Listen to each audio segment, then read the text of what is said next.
What is going on, guys? Will Turby here for Demand the Truth. Real news. People say, hey, Will, what's up with the fake mic? Why are you acting like a lunatic? Well, it's so different between myself and the corporately controlled media to sponsor my Big Farmer has 30 pounds of makeup on. I'm just doing my best out here. I don't have anybody. I don't have the top brother on the right, or I don't have George Soros on the left funding me. It's just me and my dumbass Ninja Turtle hat. But I'm making you think like Socrates did. But today we have a very, very awesome guest, very special guest. And I'm glad we're starting to jump into this now, because this is something that I've been an activist now 15, 16 years, but this is something that's relatively new on my radar. So I wanted to get into it. It's my friend here from crowdfundedgovernment.com. And, you know, to the average ordinary person seeing that crowdfunded government, you know, isn't that what we already have? But why don't you tell people a little bit about yourself and who you are? Hey, Will, thank you for having me. It's an absolute pleasure. After seeing John McAfee and Adam Kokesh, you're going to bring in Theodore Quinoa, but hey, big pleasure. So my name's Theodore, Executive Director, Crowdfunded Government, and I'm a believer in a voluntarily crowdfunded government as opposed to one that has taxes with a gun in your face. And I'm happy to discuss why I think that's a better alternative and the differences between aren't taxes crowdfunding already? That's one of my favorite questions you already brought up. Well, I mean, now, quite frankly, and I just told you this before we started recording here, you know, I thought I'd went down every single little rabbit hole there, and I came to the point, I don't know, about a few years ago that, okay, yeah, Ron Paul, limited government, that makes sense. I myself had never even really crossed the idea that government wasn't something that was absolutely necessary. And actually, not only is it not necessary, but it's inherently immoral and violent. Can you talk a little bit about that to somebody that might not know that? Sure. Well, as much as it might disappoint, I am not the biggest anarchist on the block. You'll find many better anarchists. However, the part of government that I do have a huge problem with, that I would find much agreement with an anarchist on, would be that taxation is a big problem. Taxation is theft. Taxation is extortion. Taxation is robbery. However you want to say it, taxation is slavery. And the idea that we are so stupid. This is the price that we're paying to live in the modern world. We need roads. This can't possibly be slavery. What are you saying here? I'll tell you that taxation is the price that we pay to not live in a civilized society. The fact that we have taxes indicates that there is something about civilization that is wrong and that is missing. And the idea that people would not voluntarily pay for important government programs such as a road, or that we couldn't figure out how to build a road without giving money to a central authority, that's crazy talk. But I can't really blame anybody because we've had this system for thousands of years. I've only been around for a few decades, and the country's only been around for a few centuries, and obviously we've only had Western democracies for maybe a few thousand years at this point. So I can't blame anybody that for the entire course of all of those times, that's how we fund government. So that might be a kind of a crazy idea, I suppose, until you really think about it. Well, what kind of got you down this path? You're obviously somebody that's very well-spoken, very intelligent, but even people, like you said, that are well-spoken and intelligent, we've kind of been bathed in this. It's like government is like another form of oxygen. It's just always been there.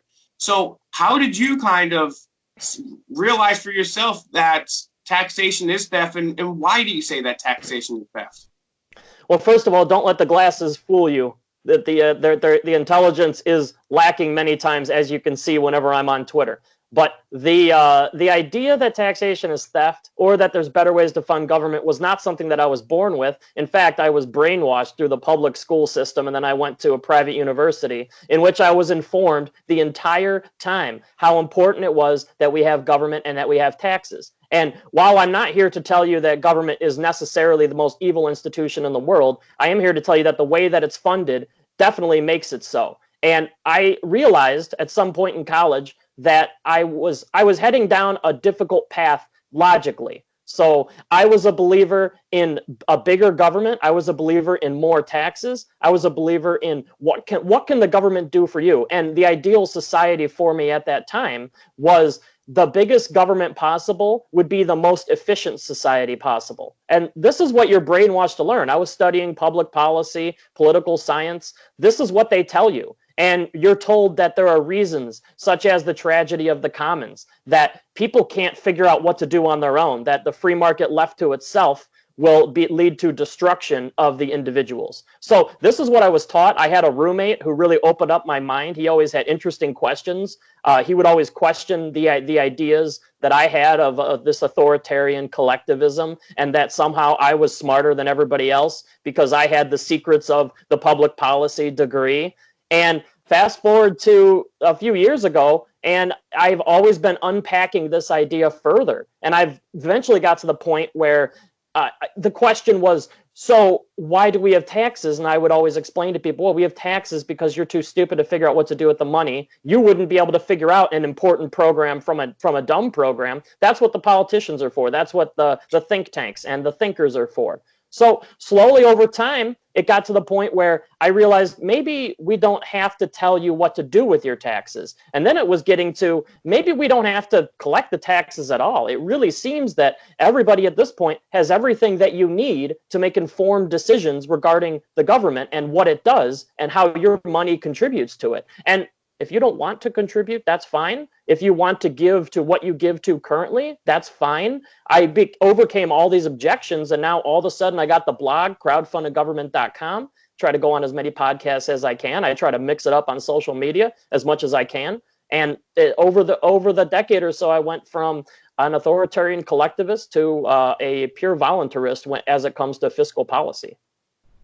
Well, thank God that you did. Now let's talk about the different options that we have in front of us here. So we have what we've been doing traditionally. Some might call this constitutional republic. I think it's more like fascism smashed with socialism, smashed with oligarchy at this point. And we definitely, like you said, don't have anything close to a free market. We definitely don't even have direct representative democracy. And we think we're so great and we're so free here. But you said you wouldn't even take it as far as an anarchist. Why don't you paint the difference of how maybe, like, if you could give us 3 scenarios, what we're living under today, how yours would be different, and how that differs from voluntarism or hardcore anarchy, I should say.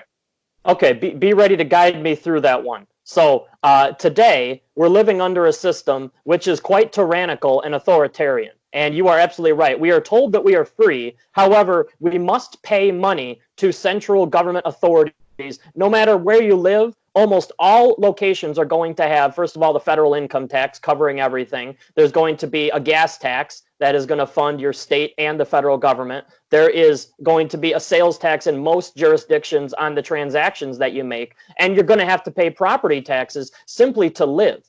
So everywhere that you go in this country, which, by the way, I guess to jump ahead to the third question, the reason that I'm not an anarchist is because I see such great potential for the system, and I don't want to throw out the baby with the bathwater or get the armed rebellion going, because we do have a political system that appears to give the chance to change it, assuming that we have some type of movement going. Now, that being said, we can jump to that in the third section. So what we have now is a gun in your face every day. You wake up, you better pay your property taxes. You want to buy something, you better pay your sales taxes. If, God forbid, you make some money, get ready to pay some income taxes, some payroll taxes. It's insanity what we are living under, and it is by no means a free society in the sense that you are not free to make decisions with your own money. What we're living under is insane. Down about what you're saying. Not only are they saying, hey, you want to buy the cigarette, you got to give us a little tax. They're saying, hey, if you don't fund our illegal wars and genocide, it's even a step further. It's not just, hey, if you don't want these cigarettes or if you don't want to pay for these roads, it's like, you will help us finance this imperial war, these imperial wars, or else. So you're making a very good point. Continue. Yeah, so these are the discussions that I have all the time on Twitter, which people are in general okay with supporting their local community. They're okay with supporting the roads. I don't meet people. I mean, I know Eric July, fuck them whole ass roads, but I also know that he's not saying that he doesn't want to support the roads. Nobody's saying that. They just don't want to be forced to contribute in the way that we do and to act like people wouldn't contribute if the gun wasn't in their face. So that would be phase one. So that's where we're at now. Now, phase two, I guess, was where do I want to see this? Yeah. Okay, so I'm a believer that taxation is not necessary. I'm a believer that government programs should be transparently budgeted. I'm a believer that government programs should be as local as possible. So anytime you can do something at the state, do it instead of federal. Anytime you can do it on the city, the county, don't do it at the state level. Anytime you can do it in the neighborhood or on your street, why are we including the whole city in this mess? Let's break every government program down as local as we can and make it as transparent as possible. That's going to increase the chances of people being interested, getting buy-in, people seeing results, dramatic results with the money that they give. So I'm a believer that taxation is not necessary. By transparently budgeting, we can voluntarily contribute the money. I'm not a believer in overthrowing the system in any way, shape, or form. I believe that the more you go towards anarchism, as much as it might be politically appealing, philosophically sound, because I've certainly met some extremely intelligent people who don't believe that the central authority is necessary at all, especially if you had a system like a crowdfunded government operating. But that point aside, I'm a believer that we still should have the same representative democracy that we have now. You should still vote. There still should be a constitution. There should still be laws. There should still be politicians. I just don't believe that at any point anybody ever needs to be forced to pay for a good idea. I stand by that. And as soon as somebody shows me the government program that is so secret, but so important, but so unpopular that we need to be forced to pay it, I'll change my tune. So I'm waiting for it. I want to see what that is. So I'm a believer that every government program can and should be voluntarily funded transparently at the local level. That's real. I'm going to steal that because, they always say, oh, well, it's so secret, but we can't tell you because but how can it also be so unpopular at the same time? So you're absolutely right. Now, how would this government look under voluntary crowdfunding? I see it the same way. How would this, let's just say right here, well, I'm Will Turbot, and I say, well, I do think we need roads, but, I don't really feel like paying taxes to send more troops to Syria, hypothetically. How would that work? How would you deal with a peasant slave like me? I think that's fine. I think that there should be every government program should be broken down into as much detail as possible. Let's say you do like your roads budget and you're happy to give what your percentages that you gave last year of your income to road maintenance. Perfect. Go ahead.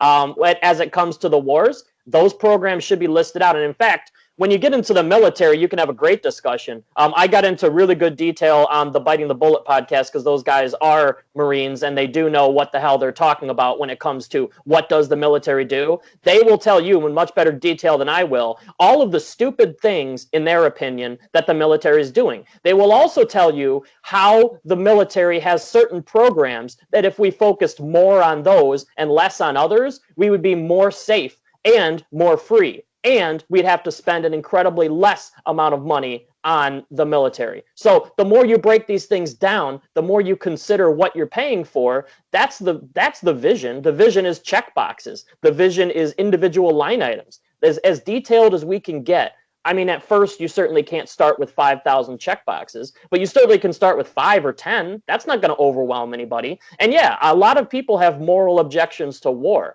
If that's the case, you shouldn't have to contribute to the Department of Offense. Maybe you might want to give to simple things like a border. You might want to give to VA benefits to help those who came back and are now hurt. But you don't want to actively support the tanks. You don't want to actively support I guess they call them the armored personnel carriers now or whatever. You don't want to support the actual vehicles and people in over there. But you certainly want to contribute to those here. That's the kind of specificity that I want to see. I want you to be able to choose exactly how each program impacts you. And then when it comes to roads, maybe you don't support new roads. You're like, you know what? This town has enough damn roads. Anybody who wants a new road can go pay for it themselves. And a road budget, maybe there should be a maintenance budget and then new road construction budget. And let the developers who are developing focus on the new roads budget. They're the ones that are benefiting from the new roads in some people's minds. So the more more you break down each of these programs, the more sense everything makes. And that choice should be yours. Why are you being forced to pay for something that you find immoral or illogical? Yeah, and my cousin, she lives on the tip of Cape Charles in Virginia there, and there is a 17-mile bridge / tunnel that connects the tip of Cape Charles to Virginia Beach, roughly Virginia. And that wasn't done by the government. So people, it's already out there that this thing can already happen. We could already put it up to different people. There are private companies that have pavement. But I'm sure also, just because, like you said yourself, you were more of an authoritarian collectivist in your past, and it's easy for us to both realize why everyone would be. I mean, you hear it on the news, you hear it in the history books, the schools, the media, Hollywood, everything, and we're just consumed by this. I'm sure you get a lot of objections to some of your ideas. What are some of the biggest objections that you get, and how do you deal with those objections? Well, the great part is that I had all the same objections. In fact, I wasn't the first person in my life to propose to me the idea of people paying for what they want in government. I think the first person was my roommate in college. And I remember my first objections were things like, well, but what if people don't pay for the important programs? So that's probably the biggest one that comes up, is people will say, oh, well, maybe this might be an interesting idea, but you certainly can't voluntarily crowdfund police or fire departments or the military or border security or roads. What if people don't pay enough? And logically, that made sense to me at one point, because I used to be a much bigger believer that people were stupid. And I've really come around on that. The more you actually go out and meet people, I've never met somebody who thinks they are stupid.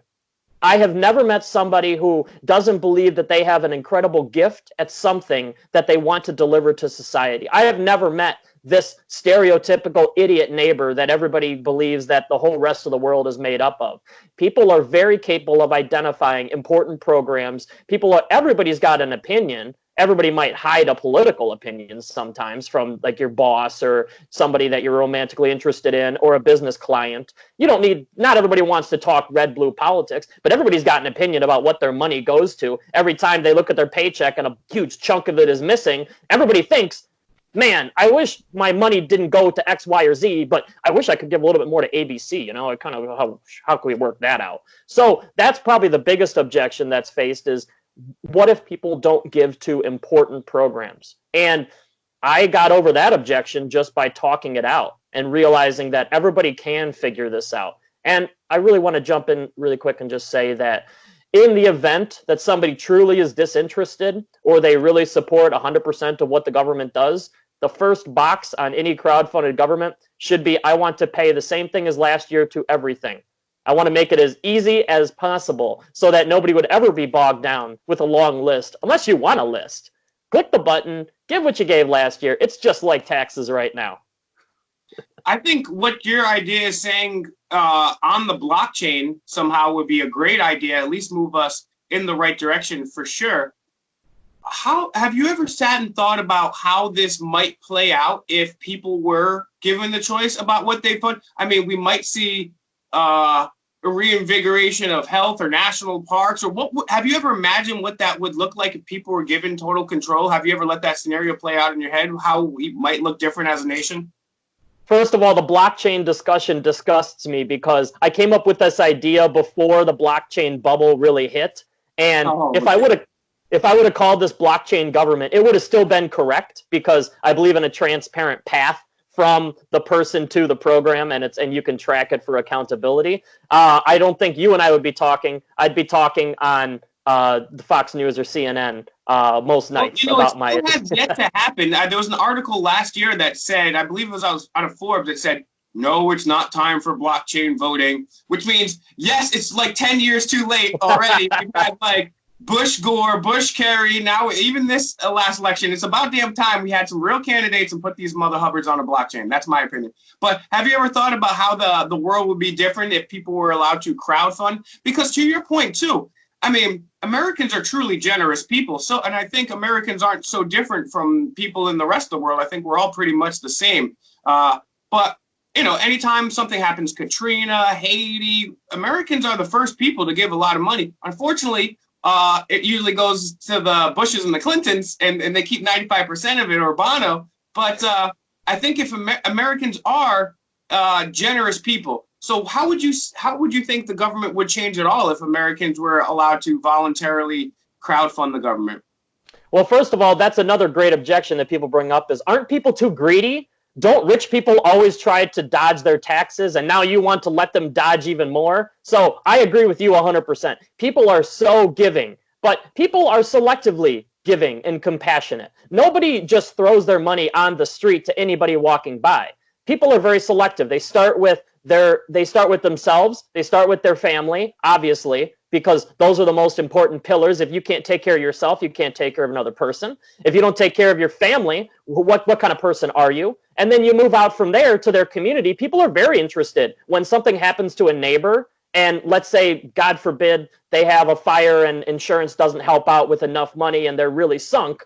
Of course you're going to help out your neighbor. Listen, you want to sleep in my spare bedroom? Can I make you some meals? Can I help you pay some bills while you get back on your feet? Now, do you feel the same way about somebody 2,000 miles away? Maybe not, but that's exactly why we should design a crowdfunded government to accommodate that. So that's actually one of the objections that people give me, is that people are too greedy, and I disagree. And I love that you and I are on the same page on that, about how compassionate not only Americans are, but people are, the human species is. And I'm sorry, I got sidetracked off on another possible objection. No, and just to back up again what you're saying too, is because I'm not particularly religious. I do like the scientific method, but I'm not a huge fan of science either, because we've seen that get bought off and be tied to special interests for a very long time. They said Monsanto and tobacco and all this stuff is great. So, but we are built with empathy in us, and whether that's because God made it or it's because it's from evolution to protect our own species, we do have that innate empathy in us. So, we're not all bad. Some of us are greedy, but, like you said, if you see your neighbor's house burning down, if we see an old lady trying to cross the street, most people are good people and have that humanness about them, that empathy about them, that they want to help other people.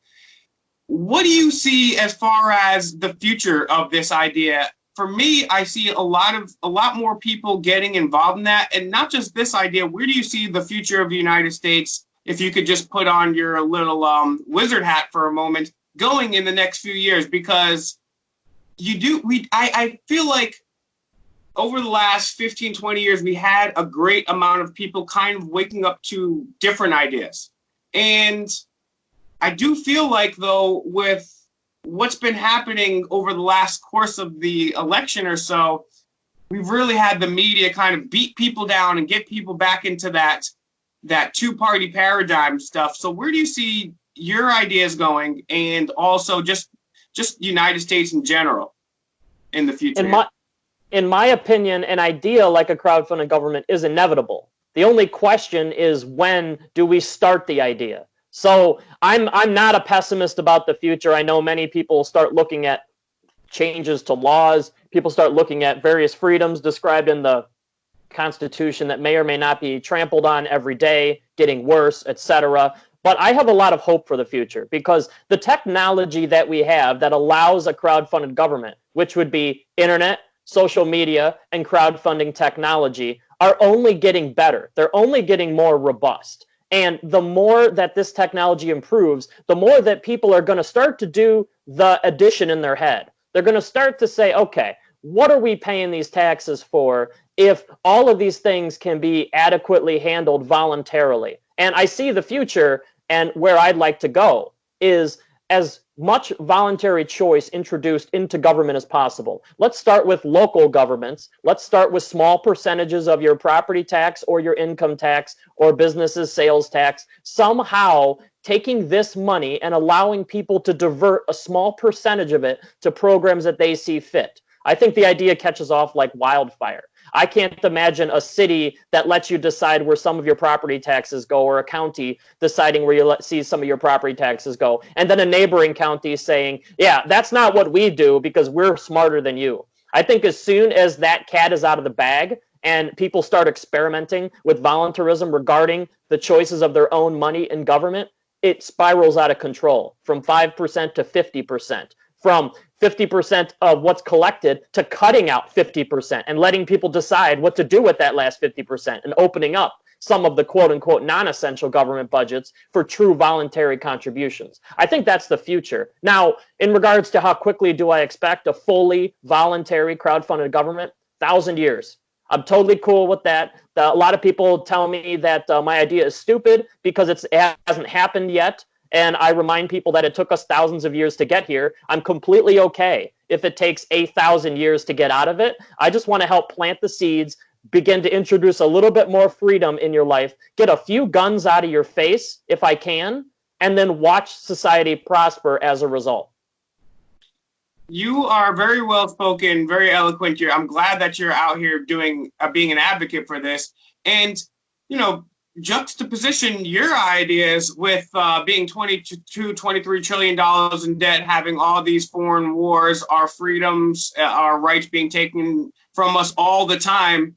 It sounds a lot better to have something be done voluntarily. Now, I guess next time we'll have you on the show, we'll have to talk about how, if at all, you see technology, artificial intelligence playing into your scheme or potentially allowing those. I'm just going to ask you right now. Usually I don't keep my guests this long. I'm sorry, but I'm going to ask you one more question. Do you think that the rise of technology, artificial intelligence might throw a wrench in the scheme, might be a victory for these societal engineers? Because, people are already starting to get the bone in their neck where they're looking down more. And Elon Musk wants to put a Neuralink in our brain. I mean, are humans going to be even able to have this discussion, or are we going to be in pink pods in the Matrix? The increase of technology, in my opinion, only helps the idea for a voluntarily crowdfunded government. It only makes it easier. If all you had to do was think about giving to a government program and instantly there was a small debit out of your account, that would be exactly what we're talking about. That's perfect. Now, you do bring up an interesting idea, which is if we are consumed with the entertainment side of technology to the point of oblivion, to the point where we don't even pay attention to what politicians are doing and what governments are doing, yeah, there's a big problem if you start to get into some of those dystopian ideas that in the future people are going to be so distracted by the technology that they're not going to see what's happening in front of them. But as we've seen technology improve, I've only seen the opposite. I've only seen really intelligent debates starting to break out on social media, where in the past, a lot of what was on the internet was just garbage. And the more information that people have, and I know you can always find dumb debates on the internet. I'm involved in them all the time. I'm just saying that I'm very hopeful and optimistic at the amount of research available out there, the amount of incredibly smart people sharing their opinions, the amount of interested people listening to those opinions and debating them. I don't see that going anywhere. Obviously, there's always going to be the dumb red-blue professional wrestlers out there who talk about a color instead of a political idea, and that's fine. That is ultimately what the result is from first past the post system. You are going to get a two-party system, and people are going to talk colors instead of policies. That's okay, because as long as we start to introduce the idea of voluntary crowdfunding, we can separate the two. We can have your red-blue political wrestlers over there, letting them fight and arm wrestle on TV over who is the smartest on the political issues. As long as I have a safety valve over here, as long as I have a free market of my dollars starting to develop and government can't simply take them, then I don't care what the politicians are talking about or doing. And if I got to a point where no politician could ever take my money for any program that they felt they wanted to, I can ignore them completely. And I can just go every year to the list of programs and the market will speak. The politicians can propose whatever stupidity they want if the people are able to choose and not pay a dime for the stupid ones. That problem will deal with itself immediately. They will either have to propose more popular programs or find that funding for their pet projects has come to an end. So I'm very optimistic about the future in technology. I know a lot of people get down about it, but if I have an idea that is enhanced by technology, and as long as we keep our eye on the ball in terms of what I'm seeing on social media, where people are staying engaged and caring about the issues, we're going to make it just fine in the future, no matter how intense technology gets internally. Yeah, and I couldn't agree with you more. I am optimistic, but it's only if the person including ourselves, everybody out there stays engaged and makes this a big priority. Because if we don't talk about technology, robotics, governments, I mean, other people in powerful places, they've had that conversation for us for a long time, and we've seen how that's ended up. But I really thank you for coming on the show. Any final points that you want to make, and also tell people, reiterate, give people the best place to find you. I know you're on Twitter. I know you got your website. Tell people all the places to find you and any other final points you'd like to make. Sure, thank you, Will. Well, my name's Theodore, Executive Director of Crowdfunded Government. You can find a blog at crowdfundedgovernment.com. You can find a link to articles about what it is, some of the more in-depth ideas that I've posted about, an archive of all of the podcasts and appearances that I've done, if you'd like to see some of the other work. But more importantly, find me in the mean streets of Twitter at crowdfundedgov. I love the debate. I love whenever my idea gets introduced to somebody talking about how we need more taxes or we need to pay more to government or government needs more control. Throwing me into that debate is always a pleasure for me. It's a chance to help change people's minds because I, at one point, too, was an authoritarian collectivist, and I could come around so long as the right seeds are planted. So please, at me, crowdfundedgov on Twitter. And otherwise, well, thank you so much. I really appreciated the opportunity to spread the message, and I'm looking forward to do it whenever possible.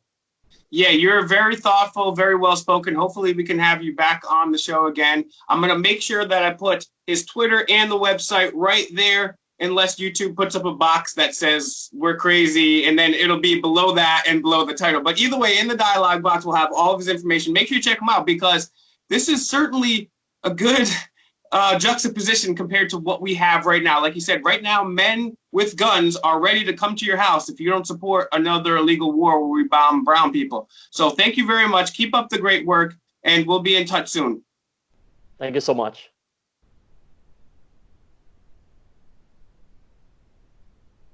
Stop.